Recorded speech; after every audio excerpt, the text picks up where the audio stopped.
Hai Gen Culture, kamu menyaksikan Kulturasi di mana setiap kultur pasti ada narasi yang memperkuatnya.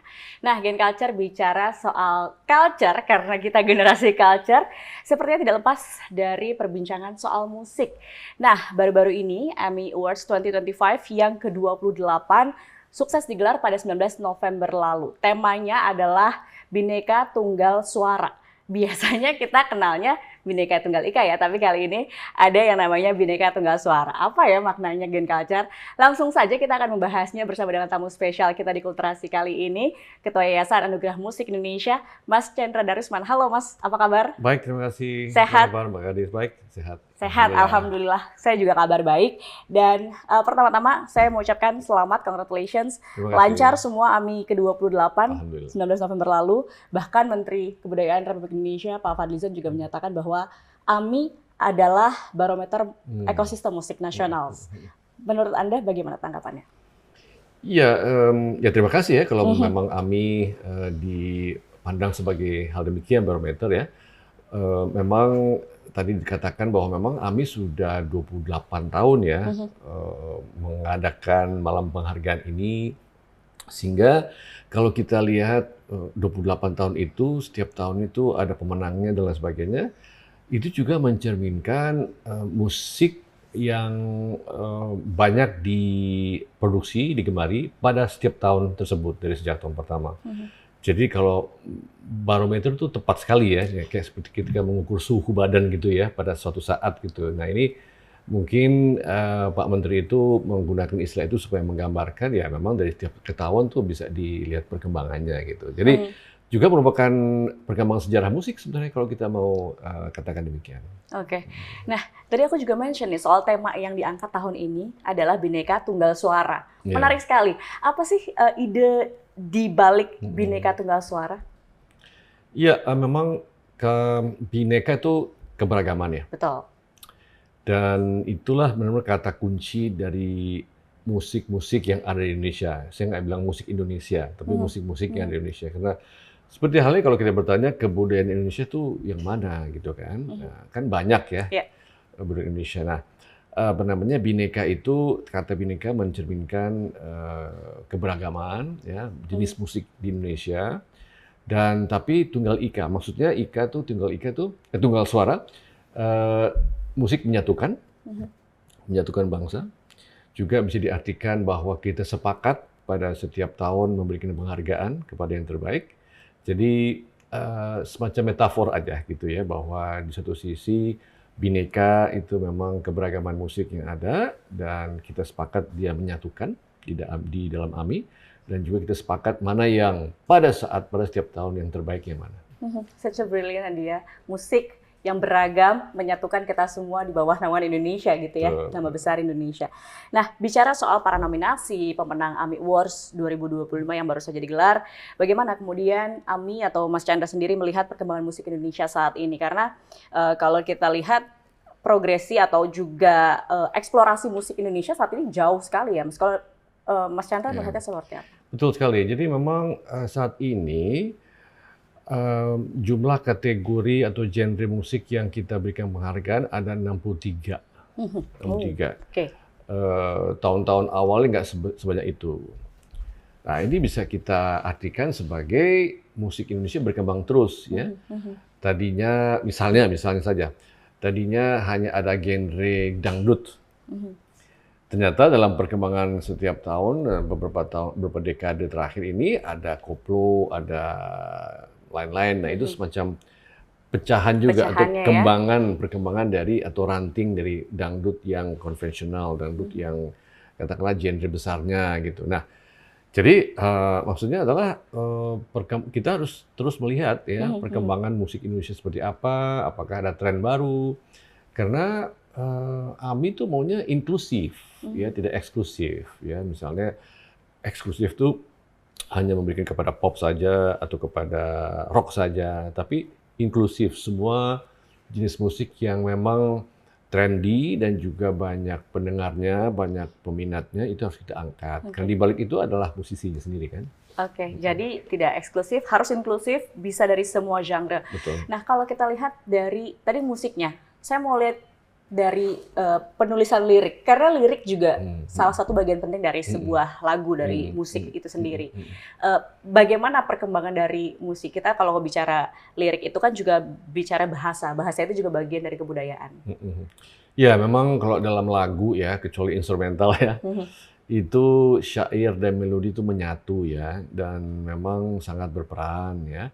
Dan memang akhir-akhir ini juga kita menyoroti perkembangan bahwa ada banyak sekali lagu-lagu yang walaupun misalnya genrenya pop atau rock ya, itu ditulis dengan bahasa daerah.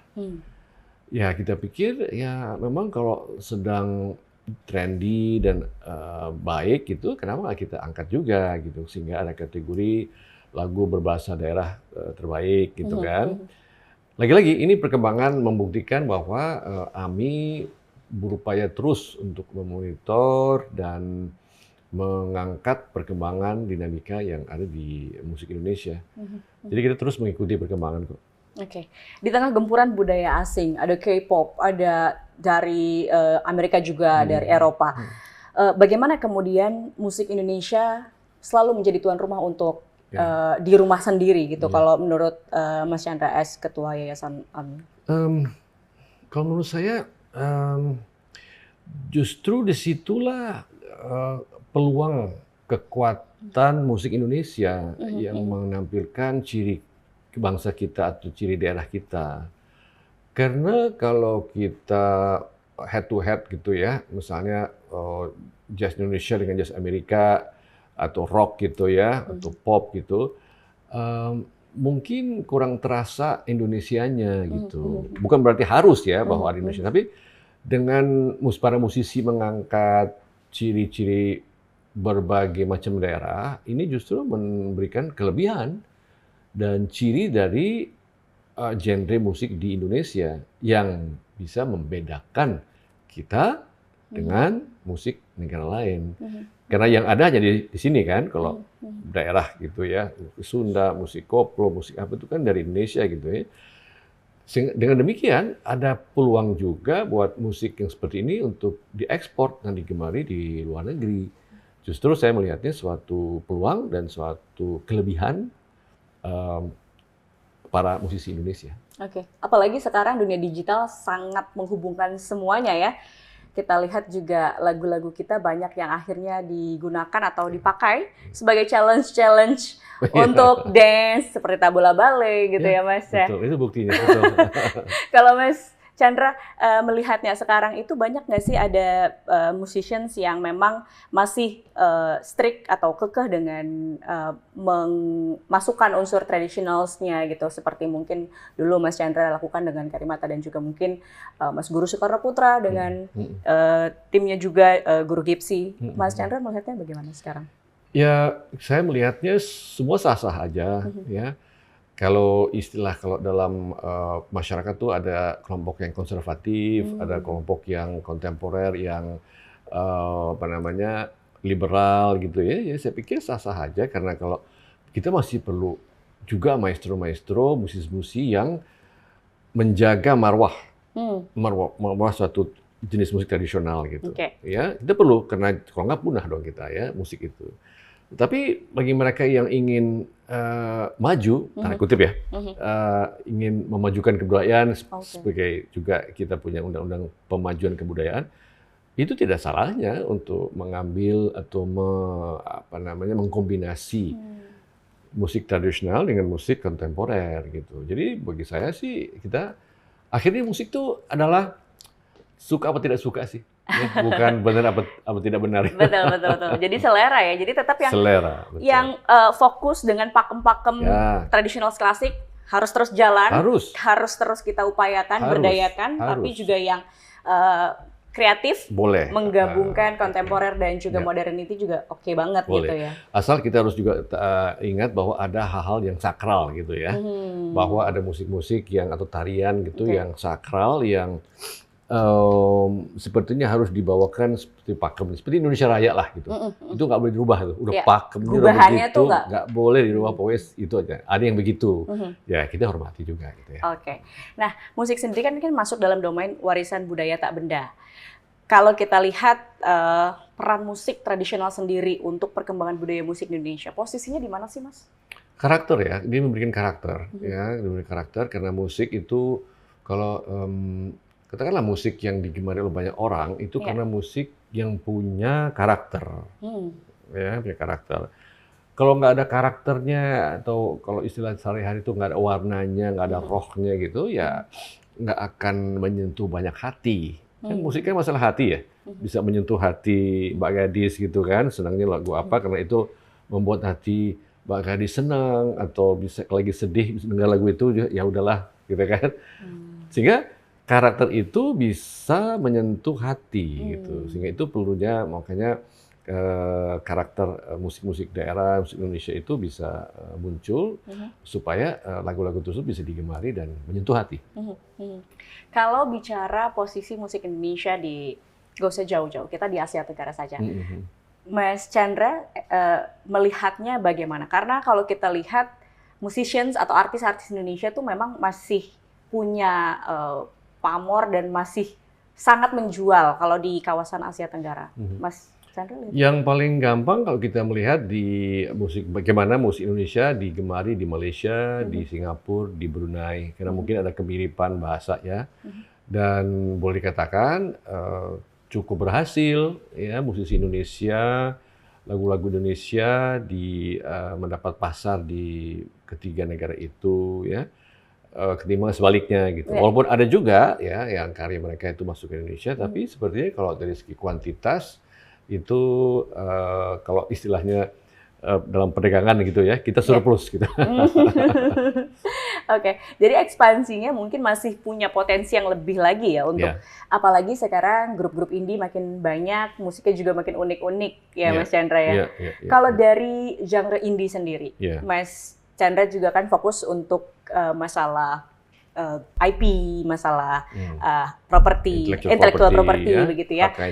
Betul, kekayaan intelektual sendiri. Nah, itu melihat band-band indie yang kemudian menjamur dan memperkaya musik Indonesia. Seperti apa pandangan Mas? Ya, sekarang juga istilah indie itu juga dipertanyakan karena indie itu awalnya kan mereka yang tidak terikat, tidak disponsori oleh perusahaan rekaman besar gitu ya. Mereka tumbuh dari masyarakat sendiri. Dan mereka penggemarnya adalah teman-teman di lingkungan sendiri gitu. Nanti meningkat ke misalnya ke sekolahan, ke kampus dan lain sebagainya, ke RT, ke RW gitu. Tapi sekarang nama indie itu sepertinya tidak akan terlepas dari juga kerjasama dengan para perusahaan rekaman ya. Karena kan dengan perkembangan teknologi itu setiap orang bisa membuat lagu produksi dari kamar tidurnya sendiri istilahnya, dari rumah sendiri. Sehingga tidak membutuhkan studio lagi yang dulu itu cukup mahal kalau disewa, dan distribusi pun bisa dari rumah karena diupload gitu. Tapi yang mereka masih memerlukan adalah pemasaran dan promosi, dan itulah menjadi kelebihan dari perusahaan rekaman itu. Nah, saya melihat band indie sih mereka orang-orang yang musisi yang paling bebas berekspresi gitu ya, dan semakin lama makin banyak. Bahkan musisi indie itu karena sudah banyak belajar tentang bisnis, ya mereka membuat label sendiri gitu, hingga timbul istilah indie label yang tidak terikat oleh label besar-besar, label raksasa dari luar negeri itu. Jadi indie sekarang merupakan suatu kelompok tersendiri yang harus kita perhitungkan, harus kita angkat juga. Dan juga di AMI itu banyak sekali penerima piala yang indie, dari band-band indie, penyanyi indie itu banyak. Justru malah memperkaya dan juga meningkatkan mungkin dari potensi anak-anak bangsa sendiri kan ya, untuk dengan mereka bisa membuat indie label sendiri gitu. Ya, betul. Oke. Nah, kembali ke unsur musik tradisional yang tadi kita juga bahas bahwa musik tradisional masuk ke dalam warisan tak benda. Bagaimana kemudian AMI bisa mengapresiasi para musisi-musisi anti mainstream yang masih concern untuk memberdayakan atau membudayakan musik tradisional? Ya, jadi AMI itu inklusif, jadi mau merangkul semua, dan Kalau kita simak hasil dari AMI yang baru lalu, yang 2025, itu mencerminkan berbagai perspektif, ya. Lagu-lagu yang viral dan populer juga dapat, juga menang, ya, dapat piala. Tapi kita juga memberikan penghargaan kepada yang tanda kutip tidak viral dan tidak populer seperti yang sedang ini. Disitulah saya rasa inklusivitas dari AMI gitu ya. Seperti misalnya musik kontemporer, ya itu juga genre baru ya. Musik keroncong misalnya. Bahkan musik keroncong itu setelah dikombinasi dengan unsur modern menang juga itu kemarin. Jadi bagi kami tuh pokoknya kita ingin merangkul semua genre musik ya, bukan hanya yang viral yang populer tapi juga mereka yang serius mengembangi satu genre musik tertentu. Oke, bahkan juga ada kategori lagu berbahasa daerah terbaik di AMI Awards 2025 kemarin ya. Betul. Berarti ini ada AMI membuktikan bahwa sebenarnya ini kebangkitan dari identitas budaya Indonesia dalam musik. Mas terutama Indonesia Timur. Ya, jadi dan ini juga sekali lagi kita bergembira, sangat gembira karena untuk menepis anggapan bahwa pemenang-pemenang AMI itu hanya tinggal di Jakarta gitu. Ya, buktinya yang tinggal di luar Jakarta juga dapat, bisa dapat gitu dan mereka terkaget-kaget. Sebenarnya juga mungkin ada faktor digital itu sendiri ya, sosial media jadi membuat mungkin musisi-musisi lokal yang ada di Indonesia Timur, Indonesia Tengah, mungkin nanti dari Kalimantan, dari Sumatera juga bisa, atau Sulawesi bisa juga punya peran dan akhirnya punya posisi di musik nasional, di level nasional. Ya Mas Chandra? Ya itu faktor yang betul sekali. Jadi memang dengan teknologi digital ini lagu dimanapun belahan dunia ini bisa viral gitu ya. Dan sebagaimana kita juga selalu angkat bahwa yang memilih pemenang itu adalah anggota AMI. Jadi bukan saya atau pengurus gitu. Itu anggota AMI ada 4.000 dan mereka lah yang memilih siapa pemenang di setiap kategori apa gitu. Dan ini juga satu hal yang kita selalu berupaya menjaga dari tahun ke tahun, tidak ada intervensi karena kita harus independen, harus netral. Apa yang masyarakat pilih itulah yang kita berikan penghargaan. Oke. Jadi semua clear, penilaian juga jelas gitu ya, tidak ada intervensi dari pihak-pihak manapun. Nah, bagaimana kemudian peran AMI untuk kemudian kepada musisi-musisi yang menang di AMI Awards dan juga mengusung lirik bahasa daerah, lalu juga tren musik tradisional yang kemudian akhirnya mencuat seperti musik dari Indonesia Timur, Tabola Bale dan lainnya, Statue. Ini kan sangat viral dan semua kalangan rasanya menikmati gitu, semua kalangan dari berbagai suku bahkan juga akhirnya kenal dengan musik-musik dari Indonesia Timur. Bagaimana kemudian AMI membuat para musicians ini yang sudah menang kemudian masih konsisten akan terus memproduksi karya-karya yang juga kemudian makin menyemarakan musik Indonesia. Jangan sampai jadi one hit wonder, hanya sekejap saja atau hanya waktu tertentu saja. Iya. Ya memang AMI dibangun ya untuk memberikan penghargaan ya.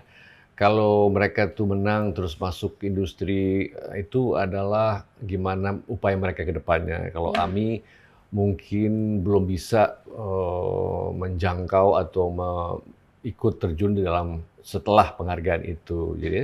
Jadi kalau mereka setelah itu bisa bikin hits baru atau tidak lagi terkenal, tidak lagi viral, ya itu adalah bukan satu hal yang kita ikut memikirkan atau lakukan karena kita terbatas.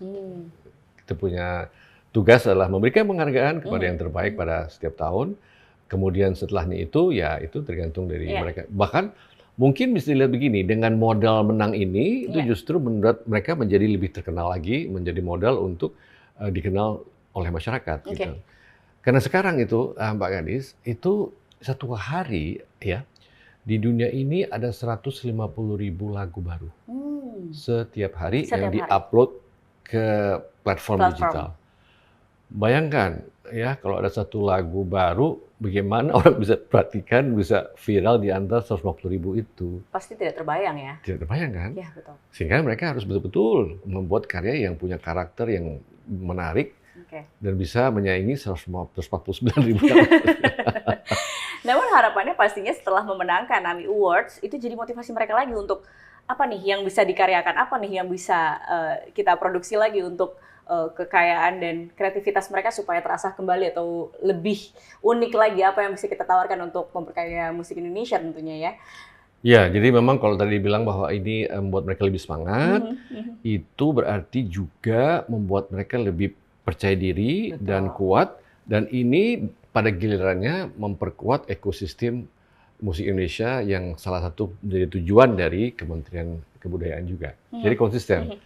Setuju, jadi saling mendukung dan juga melengkapi begitu ya. Oke.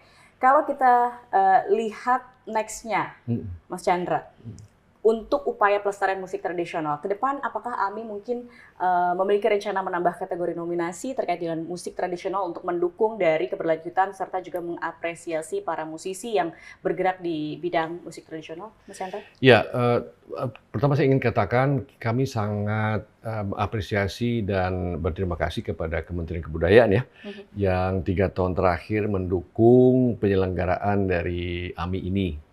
Nah, itu suatu katakanlah faktor yang sangat penting bagi yayasan karena ini kita tidak tergantung dari satu pihak seperti sedia kala gitu ya. Nah, kita juga ke depannya akan mengundang pihak swasta juga dan ini sudah kelihatan ya. Misalnya kita juga ada kategori namanya Lifetime Achievement Award gitu. Nah, ada perusahaan berlian yang juga menaburi berlian di 3 piala itu, ya sehingga ini juga mengangkat juga ya ini peran dari prestis gitu ya. Nah kedepannya untuk musik tradisional kita memang sudah merintis dukungan non piala, apa itu maksudnya?